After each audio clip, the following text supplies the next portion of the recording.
Doctora Suyapa Sosa, buenas noches de nuevo, gracias por acompañarnos. La doctora Sosa es obviamente consultora, asesora de noticieros hoy mismo en este tema de la pandemia y es la jefe del Departamento de Neumología del Instituto Nacional Cardiopulmonar, el tórax, donde se han visto, se ven y se verán los casos más graves de los graves por COVID, doctora, ¿sí o no? Pues la verdad que así ha sido hasta ahorita. Sí. Así ha sido. Y ya le voy a explicar por qué creo yo que hay riesgo de que en efecto pueda volver a ocurrir. Bueno, doctora, han cerrado 4 salas COVID, la UCI ya no es COVID y se ha vuelto al tórax al perfil original para ver otras patologías. Mire, el video es parcialmente cierto en el sentido de que sí ha disminuido increíblemente la cantidad de casos. Se cerraron 4 salas COVID, cuidados intensivos. Siempre va a estar para los pacientes COVID con una capacidad de 10 camas, que era lo que se conocía antes como el COVID-7, que había mucho alto flujo y ventilación mecánica no invasiva. La unidad de cuidados intensivos va a estar para los pacientes no COVID en este momento. Hemos nosotros hablado inclusive con los médicos que están y han manejado la parte de intensivos en el hospital, que qué va a pasar con aquellos pacientes COVID que ameritan ser intubados, si se van a poder intubar en esa área. Y esto es la lucha que tenemos ahorita, si vamos a tener la capacidad en esa área de tener una mayor cantidad para poder intubar. Esperemos que esto no vaya a ser así y que los pacientes que ingresan, que en este momento habían 4, se puedan manejar únicamente con alto flujo y con ventilación mecánica no invasiva y que no haya necesidad de intubarlos. Entonces tenemos exclusivamente solo 34 camas para pacientes COVID y el resto, las 148 restante de las camas van a ser para los pacientes no COVID en este momento. Pareciera también que detrás, es decir, no detrás, sino que viendo ese video y con esa información de que cierran 4 salas, la UCI se reduce, como usted ya lo aclara, no es que se cierra la UCI para COVID o que ya no se va a atender pacientes que necesiten UCI en el tórax por COVID, sino que siempre se va a mantener. Tampoco es del todo cierto que se vuelve del todo al perfil original del tórax y que ya no se va a ver pacientes COVID. Entonces sigue según la demanda. Así es, ¿verdad, doctora? Tanto en sala como en UCI. O sea, eso, los pacientes van a seguir llegando. De hecho, hay pacientes COVID actualmente. Hay pacientes COVID actualmente y le voy a comentar, licenciado Melgar, que más bien el problema es cuando lo vamos a estar viendo ahorita. En el sentido de que nos alegramos de que haya disminuido grandemente la cantidad de casos, pero ¿qué es lo que está ocurriendo?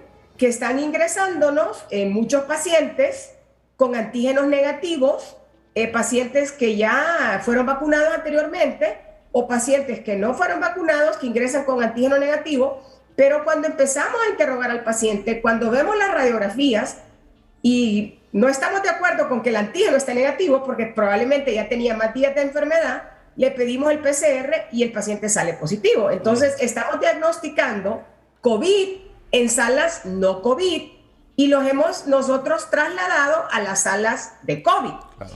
¿Y qué representa esto? Como yo les digo al personal que trabaja conmigo, nosotros no podemos bajar la guardia. El hecho de que en este momento la sala sea para pacientes no COVID no quiere decir que no nos van a estar ingresando pacientes, porque esto es lo que está ocurriendo ahorita. Están ingresando pacientes y nosotros la estamos diagnosticando en una sala no COVID y los estamos pasando a las salas COVID. Entonces el personal de enfermería, tanto como el personal médico, tenemos que entrar con las medidas de bioseguridad igual.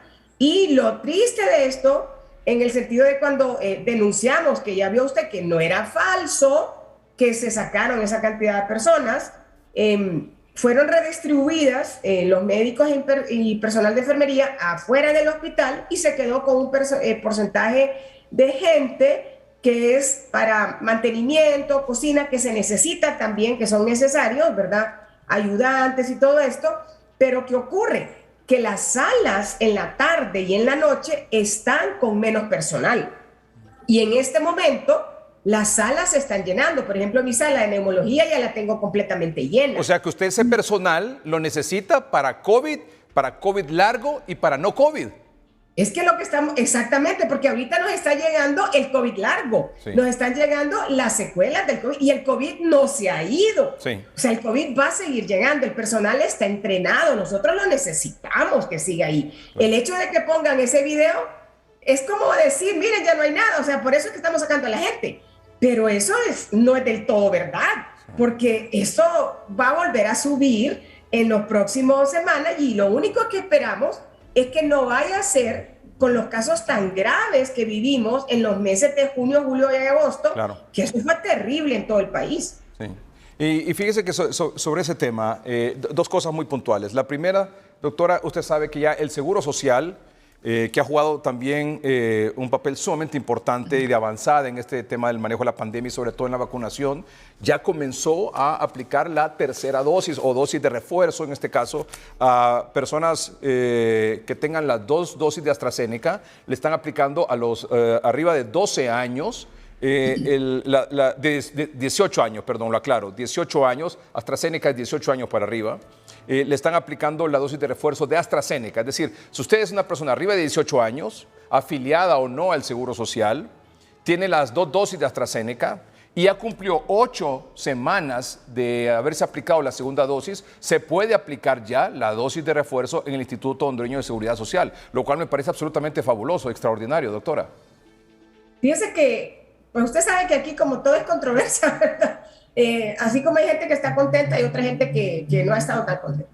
Yo pienso, licenciado Melgar, que es correcto que se aplique en el sentido de que primero no podemos dejar vencer una cantidad de vacunas importantes en un momento tan difícil del país, pero no solo por eso, sino porque ya hay estudios, ya Reino Unido también dio el visto bueno y hay un comunicado también de ARSA donde dice lo mismo que se puede aplicar.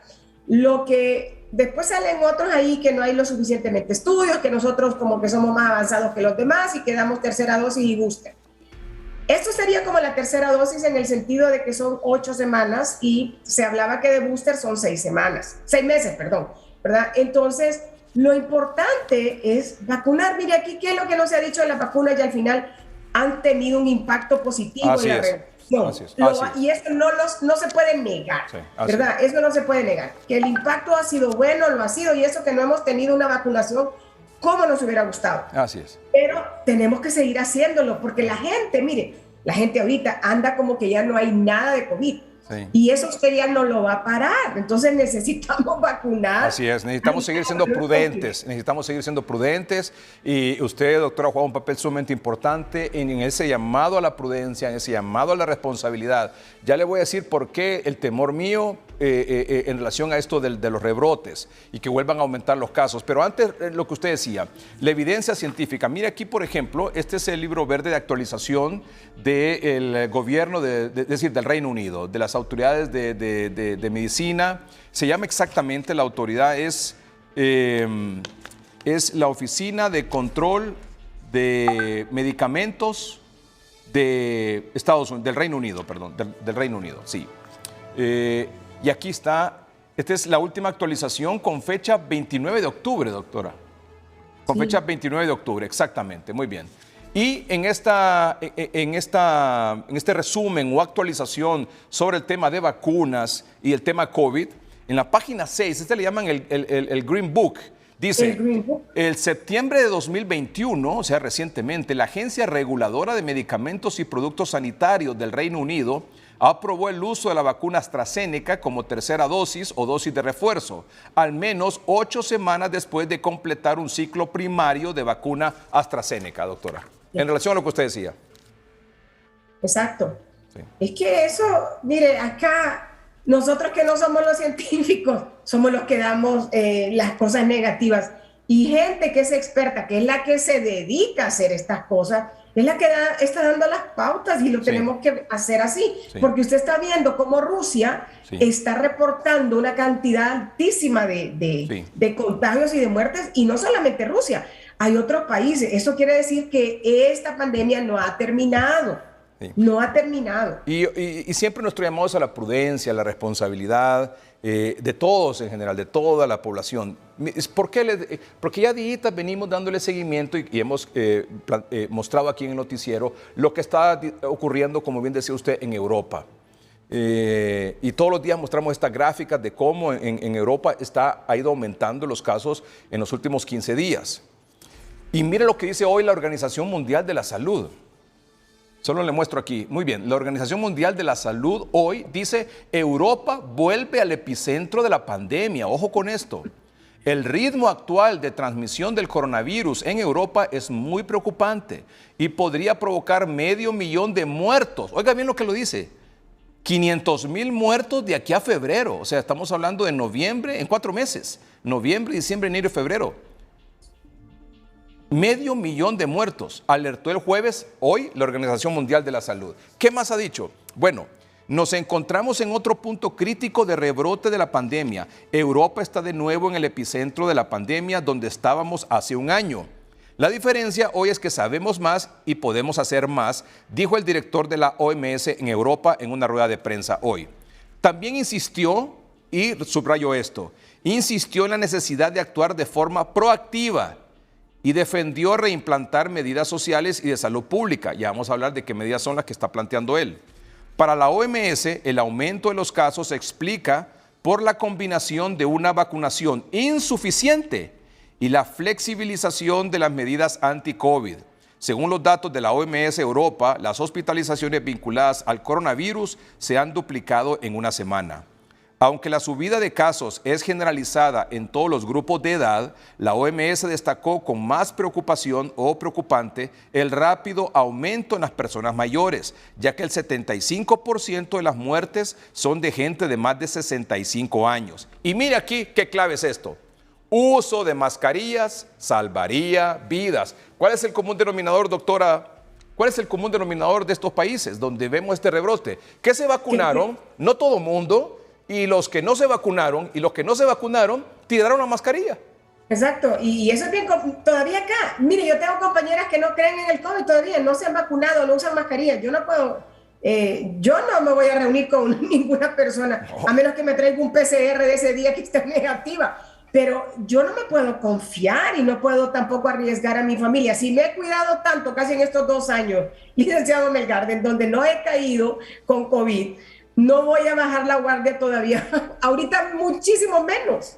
Exactamente, exactamente. Pero entonces el mensaje es clave. Es decir, la vacunación, bien, los resultados los estamos viendo. Hoy el Seguro Social aquí en la capital también reportaba una disminución asombrosa de casos COVID. Muy bien, pero tenemos que ser prudentes y ese es nuestro llamado permanente aquí en el noticiero, junto con los expertos como la doctora Suyapa Sosa, que ha tenido tantas y tantas experiencias tristes, dramáticas, impactantes, que estoy seguro que han marcado su vida, doctora. Sí, se han marcado. Y yo agradezco a Dios el no haber vivido personalmente ni en mi familia ninguno de esos casos. Qué bueno que así sea. Qué bueno. Sí. Doctora, gracias por acompañarnos de nuevo. Gracias a usted. Gracias a usted. Nos vemos la próxima semana. La doctora Suyapa Sosa es la jefe del Departamento de Neumología del Instituto Nacional Cardiopulmonar El Tórax.